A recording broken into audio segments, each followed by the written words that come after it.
Okay, just want to do a little update here. Show you guys what I got going on. Did a little switch since I went to the 24 volt system. These are my new BMS. See the little board underneath the state of charge. This is the state of charge meters. Underneath there, slowly I'm adding in a board which has a BMS. It's actually got two of them. They work in tandem. And Jehu Garcia, I'll give him the credit, online, is the one to come up with them. And he had a guy design these to work with these specific trays. And I'm slowly but surely getting all of my batteries protected with a BMS. Now what these do, they keep it from overcharging and over discharging. So meters will kind of show me at a glance the state of charge. But if something happens to my system, this is my new MPP solar charge controller. Actually, this is a inverter charger. It's a on-grid inverter. It's an off-grid inverter, and it also will charge your batteries. So this right here kind of does it all. The units, this particular one is right around $700. Some sales, some people will pay a little bit more, but the one I got it from was actually from here in the U.S., so I didn't have to pay a whole lot of money for shipping. But got everything set up, and we're running it on a bus bar system. So we got two bars. One is the hot, one's the negative. So all these batteries are connecting to those, and then they both run over here to a breaker. Okay, and notice I even have a breaker on the negative. Okay, so positive has a breaker, negative has a breaker. This battery power goes into my inverter charger, and it also feeds back into down here. So this outlet right here is actually the input. So, but what this will do also, this will, if the batteries are fully charged and the load to the house is satisfied, this right here will actually start to backfeed to the grid, and you can limit that, but this right here will both supply for charging the batteries if they get low, which is 23 volts is where I got set. These are lithium. These are all lithium ion batteries. These are just single cells, 70 per pack, 7 in series, and that right there times, actually I got 9 of them. Right now this one's not in line, so I'm slowly taking them out and adding a connection to them, a XT60, which you can see right here. I was hooking them up to the post, and I'm just finding out that's not real safe, and it's not real easy to, hook them up and unhook them, and just afraid I'm gonna short something out and cause, damage some batteries or, or something else. So, this right here will work, and just using eyelets and using one of the small posts or big posts or whatever. But I went from a 48 volt system down to a 24, and this is working much better. You don't have to worry about having the two batteries balanced to each other to make a 48 volt, and then you got to have a BMS of some kind to help keep them balanced. And so this system I think is going to work better. So this we're still doing some testing, but I still want to have the BMSs working. We do have them individually switched.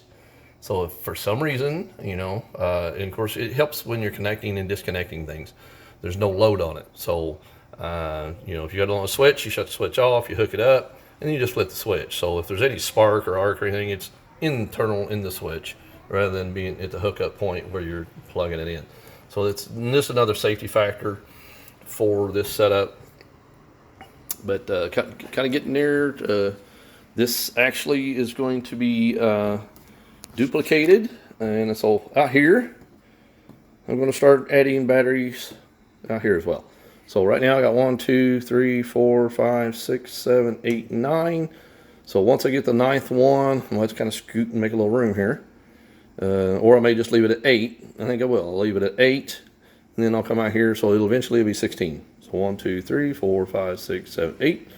So what I'll do is once I get this one set up, this one here will actually, I'll have a connections long enough and a switch to hook to the bus bar from back here, and I'll add one here, here, here, and then eventually over here, I'm going to add the same setup. All I gotta do is add another 2x4 over here about 3 foot over, and add a couple more aluminum bus bars, drill some holes, and start it all over again until I have enough capacity to run all night, and possibly even 2 nights. That way, if it's a very cloudy day and we're down and we don't have no grid, then this will last long as I need. Okay, and right now it's working really well, but I want to have the capability of being down for a couple days even without sun or wind. Probably won't happen, but I better rather have it than not have it. So, and over here, which I've shown in my previous video, this is my combiner box, and basically this here is a generator switch. It's for basically hooking up to a generator or a power source like this. So basically it's wired in to my inverter charger. So this supplies power out to this. These switches, which I've got them all labeled, is to all the stuff that I want to have backup power to, which I have it to my refrigerator. I got it to my kitchen and living area, TV, my modem in the bedroom that the girls stay in, my granddaughters, and in my bedroom and bathroom. Okay, so for the most part, all that is very low draw. Nothing major as far, and of course nothing is 220. I don't want to worry about 220 because this is for backup, and this is supplying energy because I got them on all the time. So this is supplying energy all the time to those circuits. So basically those circuits are not even being drawn from the grid unless I flip these switches down, which I've had them up ever since I've installed this. I've tried them both ways and just trying to see how things do. Right now, as far as my inverter, it'll actually show how much percent that I'm supplying load-wise to the house, and I think I've never been a level above 11%. So eventually I'll add more circuits as I get a bigger battery bank, but I don't want to try to take on too much. And of course, this right here is a 2,400 watt inverter charger. So this will, take up to 2,400 watts output, which you never really want to run anything 100%, So if you can, and of course my panels only have a kilowatt. Right now I'm down one panel because lightning struck, but I had some lightning damage to one. I'm getting ready to repair it or replace it. If I can't repair it, I'll replace it. But when I get it set up, then it'll have a kilowatt coming in, and so that's kilowatt for supplying to the house, supplying for the batteries, and then eventually I want to increase that to 2 kilowatt, and that should supply me very nice. And this is a very small system, but it's working great. It's saving me on electricity, and it don't cost a lot of money. You don't have to spend $20,000-$30,000 on a system just to have backup power, reduce your electric bill, and have the benefits of both. Some people out there go really overboard and they spend a ton of money to have something like this, and I just felt like this is all I really need.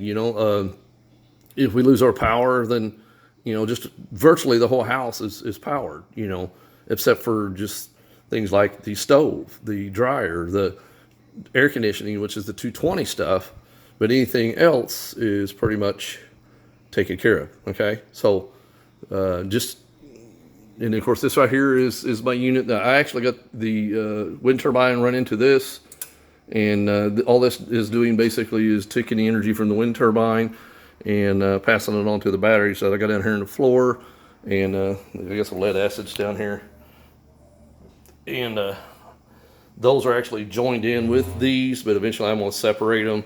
I've just been running them at a little bit higher voltage to get them all equalized and cleaned up so they'll hold good voltage, but everything seems to be going really well. And as this bank gets big enough, Then right there's those will probably go away, and I may actually do away with my wind turbine altogether. But my original setup was this with the switch box here, and this right here will actually divert the energy to that, which is a bunch of huge resistors, and those right here will burn off energy if your wind turbine produces too much energy. Unfortunately, you can't have it just shut off. The energy has to go someplace on a wind turbine. And this unit right here is mainly set up for solar, and it's not really meant to be worked with a wind turbine. But I've kind of got them incorporated together. So basically the energy from the wind turbine is going into all the batteries. And if for some reason the wind turbine, we got a really windy day, if this gets over a predetermined setting, and it's programmable, it is a decent little controller. But if this gets over a certain setting, then it has a relay and it will dump the energy up to those. So that way it doesn't overcharge anything. Now these right here, since they're lithium, they have their own protection boards, each and every one of them. And then I actually got 2 BMSs. You only really need one, but I got just kind of for double redundancy. So you can see the ribbon here and a ribbon back here. So this board is made for 3, but I'm only using 2 because to me the expansion really isn't worth for what you pay for these. These are about $12 to $15 a piece. So you wind up having, $30+ just in that, not counting the board and the other connections and stuff that has to be added to it.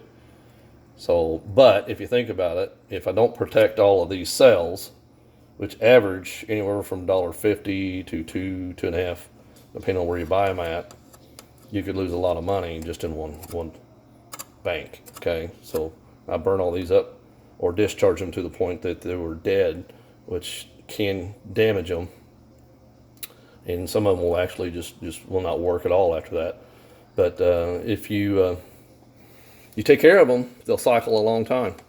And unlike lead acid, these lithium batteries will stay. You can actually discharge them down to a certain point, and then they can be charged back up just whenever. Okay, so they're not like lead acid. Lead acid, you leave those suckers discharged for too long, they get sulfated. It's where the sulfuric acid basically binds to the plates when the battery charges, or discharges rather, and then it is released when it is charged. Well, what happens is if it spends too much time discharged, then the batteries will start to get sulfated, and they won't hold very good capacity. And that's not a good thing, because basically if you don't have very, very big capacity and you're not able to reverse that, of course there's ways of reversing it, but it's a chore, and of course you have to have a charge controller that does it, or this thing over here that does it. So all these different things, and plus you have to add water. You forget to add water to those, it could get damaged, and then there's several $100s to replace them. So these right here, of course this is all kind of a new thing. Everybody's creating what they call power walls. Tesla put out what's a power wall. And if you're not familiar with Tesla, just search up on YouTube. But they're creating the same thing. They're using these lithium batteries, and they're just putting hundreds of them in this big wall, and this thing will supply power to either charge your electric vehicle, supply power to your home. So it's kind of the same thing. So there's people all over the world that are starting to do this as DIY projects, and if you do it right, you do it safely. I feel like this right here is something that people can benefit from for not a ton of money. And a lot of these, believe it or not, a lot of these cells come out of laptop batteries. I took laptop batteries that people had discarded for bad. Okay, I bought them on the internet. I bought them from friends. I got them from computer shops. And some of these cells were virtually was going to be thrown away for recycling. But when you tear them apart, then some of the cells are actually good. Okay, so if they're still good, why not let's use them, put them to use. This is just another way of putting what some people are throwing away and save me a ton of money instead of buying them. Okay, I bought some of these. Some of these I purchased new. These right here, Those gray ones, I purchased those new. I think some of these blue ones I purchased new. As you see, some of them's got all different colors. Some of them I have recovered, okay? So, but the nice thing about it is the ones that you recover that was given to you, that's free. Only thing you got in is your labor and your time. You know, and you figure out really quickly how you could tear these batteries apart safely, test them, find out which ones are good, find out which ones are bad, use the good ones. You know, power your home, man. You can set up a cabin out in the woods somewhere for camping, for families that want to go out and just have a good time at a cabin that don't have any power. So you set one of these banks up, get you an inverter, a few panels, go out there, have a good time. This all basically maintains itself. The nice thing about this right here controller is it is very programmable, and it has many options as far as how you want to charge your batteries. You can have it charge the batteries from solar only, or you can have it charge the batteries from solar or the grid, or you can set a limit. Now, like I've got it set now, if it gets down to 23 volts, the grid kicks in and the grid starts charging these back up. And then when the sun comes up in the morning, it takes over and the solar starts finishing it. And then once the solar finishes topping them off at 28 volts, then it says, okay, they're full. Then it starts sending all that energy to the house.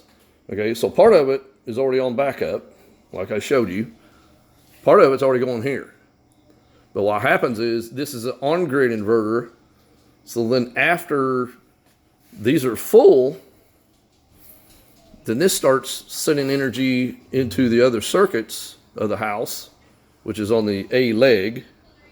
That's what this is going to. So there's two different sides to your breaker box, but it will backfeed and supply energy. And let's say the rest of the house is not really using a whole lot, then it can actually be told to feed back to the grids. And then, of course, some places you can actually get credit if they accept this type of inverter or charger. So you have to check your area. Mine don't accept it. It's because they want certain things, you know, basically hardwired into the box, and it has to be UL listed and has to be, I think, built in the U.S. and all this other crap. But, you know, I'm still saving money. I still have backup power. So I don't care if I don't get credits. I don't care. They're going to phase it out anyways. You know, Duke Energy has done put a statement out in like 2021 or 23 or something that they're phasing it out. Most of these companies are going to phase it out anyways because it's because they're losing money. You know, they're paying you for your production, and then of course you're not charging you much of an electric bill. And the more people that does this, more and more money they lose. So then they're going to phase it all out. But everybody that does this is still going to benefit. And so all the money you save from not having an electric bill and have emergency power goes back in your pocket. So anyways, that's it for today. Thank you.